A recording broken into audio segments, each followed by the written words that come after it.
ходили на митинг. После этого на меня в Турции завели дело. Вот, меня вызывали, меня задерживали.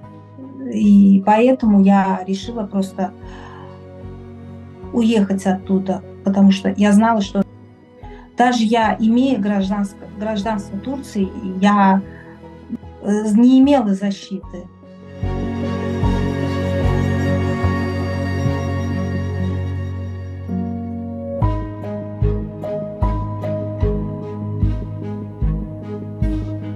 Ну, после очень большого давления из Турции я приехала в Швецию.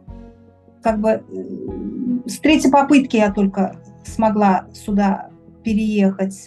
Первый раз я приехала, хотела увидеть своими глазами, как здесь, что, как устроено, как живут люди.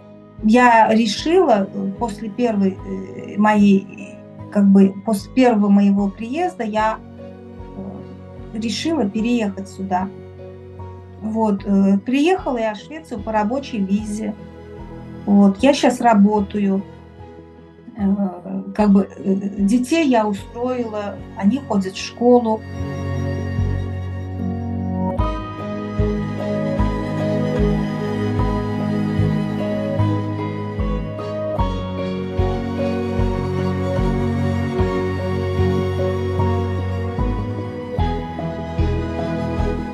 Я не должна красить свои волосы. Я не должна красить свои ногти. Я не должна красить губы. Я вообще не должна использовать макияж. Я не должна водить машину. Это мое личное дело. Хочу я краситься или я не хочу. И это не должно решать за меня правительство. Это мои права. Это мое личное право.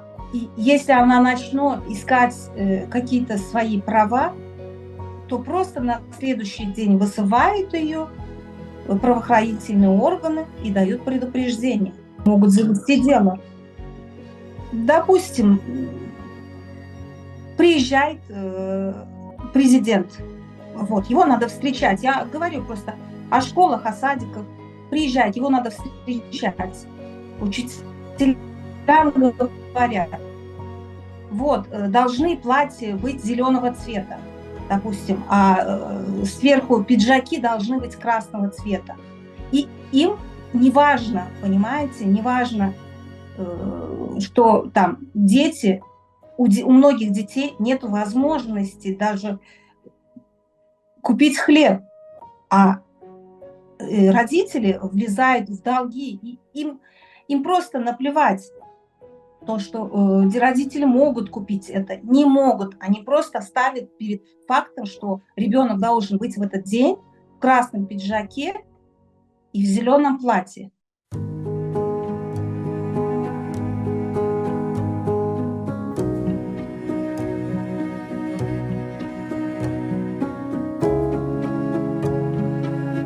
Возмущалась, и поэтому мне просто сказали, чтобы я написала заявление и уволилась, потому что они сказали, что они не хотят просто меня видеть в воспитании будущего поколения.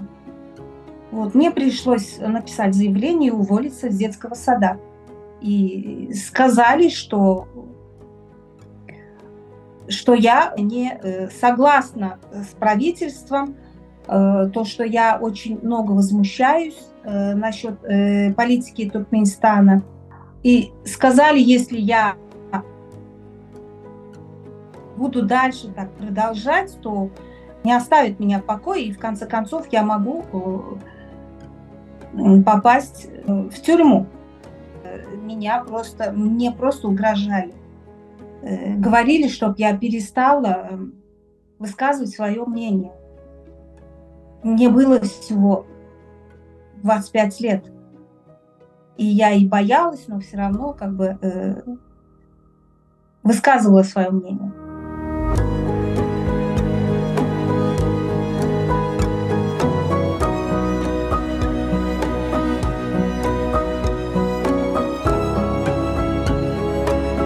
я выехала из Туркменистана, потому что была в черном списке правоохранительных органов, везде, везде, везде. Я не могла никуда устроиться на работу. Я не могла работать по своей профессии, потому что куда бы я ни шла, везде двери закрывались передо мной. Я имею в виду в государственных. Вот, из-за моих взглядов, как бы, все отвернулись от меня. И родственники, и все. Вот, я была изгоем, как бы, общества, потому что я не была согласна с правительством, вот, с их, как бы, с их политикой. Вот, и я вынуждена, как говорится, была покинуть страну. Я выехала в Турцию, потому что в то время единственная страна, которой, как бы, я могла выехать, без визы выехать.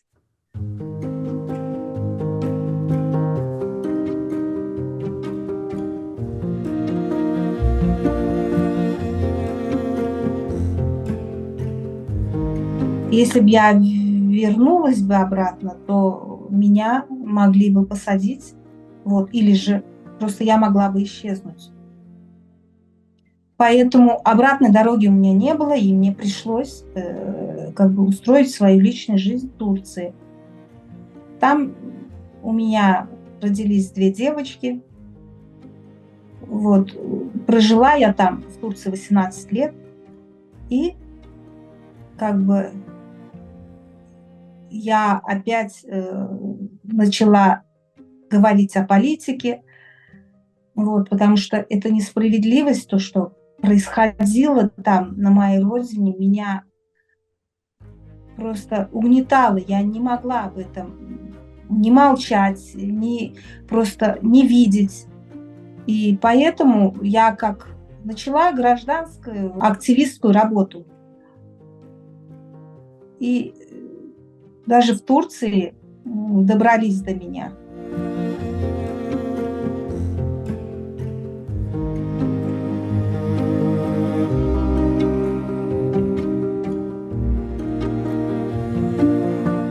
Адаптация проходит тяжело, как бы тяжело для меня, потому что очень сложно без языка, как бы новая страна, здесь совсем другие законы. Это не то, что там в Турции, а про Туркменистан вообще нету речи. Здесь вообще другая система. Здесь как бы дети для них святое. Они никогда не позволят, чтобы ребенок как бы себя считал как бы ущемленным. Вот, для них слово ребенка – это закон. Понимаете? Вот. А женщины здесь на первом месте. Дети и женщины на первом месте. Я сейчас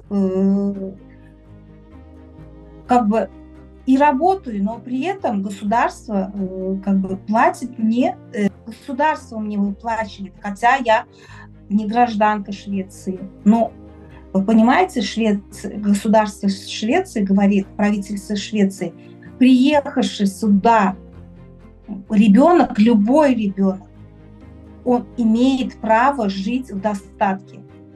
И поэтому, хотя моя зарплата хватает, но все равно государство говорит, нет, говорит, ребенок должен получать пособие, и мои дети получают пособие.